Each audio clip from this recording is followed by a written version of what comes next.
Ay, sino muna akong tubig. Mahirap po talaga ang katabi mo ay isang starstruck, no? Ganun naman tayo eh.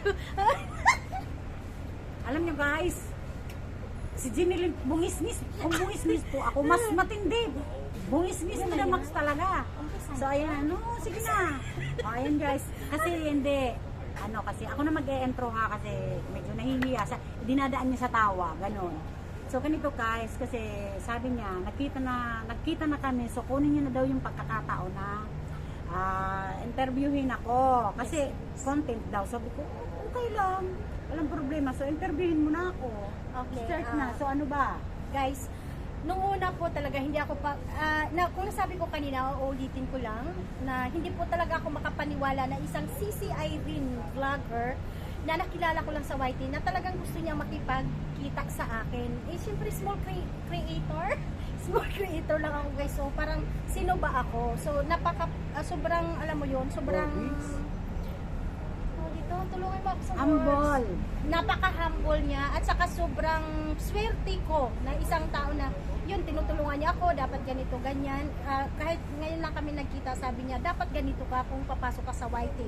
Ito yung gawin mo, ganyan, ganyan. Alam niyo na yan, short lang. So, ngayon kasi, gusto ko siyang i-interviewin about sa personal life, medyo, basta alam mo na. So, ngayon guys, welcome to CC Irene Vlog once again. Once again! So guys, walang po talaga. Hindi, ang ganda talaga ni CC Irene. Walang Budol yan sa akin. Hindi. Totoo Ang po. tugaw kanina sa katawin. Tingnan mo, mulang-mula siya. Sabi ko, magiging tumbo yata ako. Joke lang. So guys, CCI, paano ka nagsimula o nasa YT, about sa YT? Paano ka nagsisimula sa YT? Okay guys, ganito. So, dati hindi po talaga ako mahilig sa social media, kahit po sa Facebook. Although may Facebook ako, pero hindi po talaga ako mahilig yung magpo-post, pag gusto ko lang. Okay. Kasi nga, napaka-private kong tao. But nung bumalik po ako dito sa Hong Kong since 2020, kasagsagan po ng pandemic yun, nung time na yun. So, 20, yeah. Tapos nagkaroon ako ng anxiety, you know, may mga personal problem akong pinagdaanan that time. So, naghanap po ako ng isang bagay na pwede kong mapagkaabalahan, yung para ma-divert ko yung utak ko, para hindi mag-isip. So, isa po ang YT ang napili ko. So, nag-start po ako ng 2022. So, doon po nagsimula, naranasan ko po lahat kung paano malampasan ang bibipa ang bahay. Ang dami kong na-encounter na mga host na mababait, suplado. Kaya alam ko po ang feeling ng nagsisimula pa lang sa YT. So kaya ako guys, pag may mga taong nag-approach sa akin, humihingi na ganun, tinutulungan ko po kasi alam ko po ang feeling na gano'n, na nagsisimula pa lang. So ganun po ako nag-start. Noong 2022, so magto 3 years na po nung December ang channel ko. Yay! Thanks God, o diba? Congratulations! Kahit pa paano may mga, nandun pa rin yung nagsusupport sa akin at saka naniniwala sa akin yun.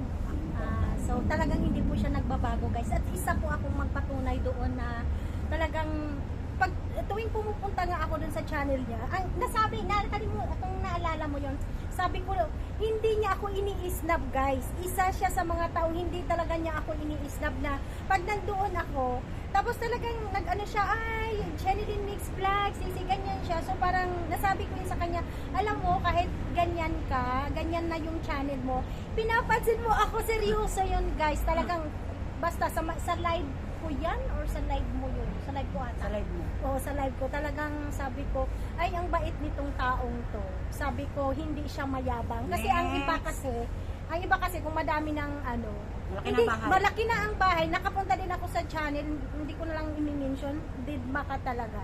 Pero kaya nagpapasalamat ako at ngayon nasa harap ko na. So, about naman sa, okay na ba tatanungin kita about sa love life? Oo naman! Puro, Huwag lang bimbangan, wala akong alam na dyan. Okay, Sisi Irene, ilang anak mo? I have 2 kids. Boy sila. So, mga minor age pa sila. Kasi late na po akong nag-asawa. So, Bilang isang OFW ma'am, ano yung feeling na Kung malayo talaga? sa anak? Ay, Diyos ko, ang hirap. Ang hirap. Ang So hirap guys, po. para lang sandali lang, para malalaman lang din natin yung mga OFW ma'am. Kasi ako hindi pa ako ma'am, as in, Yes. oo. So, para malalaman ko anong feeling na malayo ka sa anak mo para sa future nila. Oh, guys, sa totoo lang guys, ang hirap. Kasi, dalaga pa ako, nag-abroad na ako. So, okay lang parang, Ilang taon ka yung first kang nag-abroad? since 2003, Wow. nag-start na ako. Pero Wow. Middle East po. Ang first experience ko work abroad is sa Dubai. Ayun, so hindi ko natatapos. Ang hirap. Tapos, itong Hong Kong, ano ko na to pang-apat na bansang napuntahan. So, dito lang po gumanda yung naging amo ko. Mas okay dito talaga sa Hong Kong kumpara yung mga previous Previous work abroad ko. Sa Middle East yun. Nag-Saudi ako, nag-Kuwait ako, nag-Dubai ako. So, ito ang last. So, ang dami kong pinagdaanan sa mga nakalipas kong abroad. So, maikukumpara ko talaga na mas mahirap mag-abroad na isang nanay na. Lalo't OFW, mahirap po talaga. At saka, single mother ka pa. Yun ang mas mahirap. So single mom ka, what time ka pa nagiging widow? Ngayong nawala na yung mister? Nawala yung mister ko is 2019. Talaga? Yes. Pandemic, guys. Yan yung nag-umpisa, yung pandemic. December. Diba? Oh my God. So ngayon naka-recover naman. May nagpakatibok na sa puso mo since long time na, diba? Talaga! Nakarating tayo sa puso! Sa puso, sibe. Pag ano kasi guys, pag syempre buhay pa tayo at saka Oo, matagal normal naman na. yun, Normal yun, guys. So, Oo. Yung iba nga buhay pa nga ang partner. Meron ng ano O, diba? May naka-reserve na. Char! Pasensya na ha. Hindi. So, kumusta ang love life natin ngayon, yung puso? Sa ngayon guys is okay naman ang puso ko. Parang na-fall ako sa tamang tao. Yay! May Pwede ba natin i-shout out? may pakilig moment pa. So yun guys, okay naman kasi simula po nung mawido ako, mawala yung mister ko. Hindi po talaga ako nag-accept.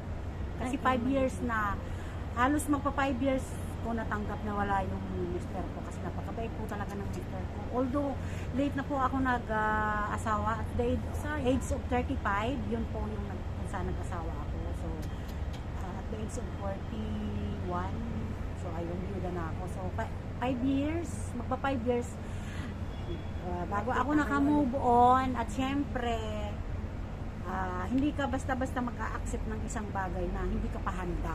So, kaya, nung time na yon, handa na naman sa pinibagong laban. So, Pwede bang ayan. i-shout out mo ang iyong napakaswerte? Ay, syempre man, Matski TV. Walang Hello. iba, guys. Si Sir Matski TV. Kilala Talaga niyo pa, yun. special mention pa? Oo. So, Ayan, grabe. tama na, baka Oh, saan ka guys, so mapunta? yun lang muna, guys. Hindi na muna natin hulungkatin lahat ng mga Bagay-bagay. bagay-bagay, guys. Ano ba yun? So guys, Grabe thank you ko for makatawa. thank you for watching, guys. Yan ang muna ang ating napakaganda at napaka-sweet ng araw ngayon. Hindi dahil dito sa Ay, grabe magandang naman to. So, ayan guys, thank you Sisi. Bye. At kunin ko muna yung pagkakataon guys. Baka naman guys, please support naman Ginilyn Mix vlog, yung channel na guys.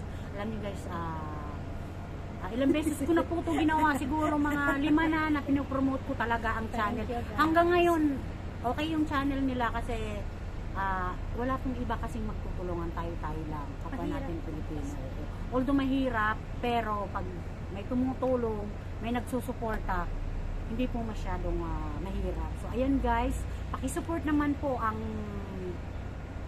channel ni Sisi Ginilyn Mix Vlog para naman po sa ikagaganda ng channel niya. So ayan guys, thank you! Bye! Thank you for watching! Patay mo na.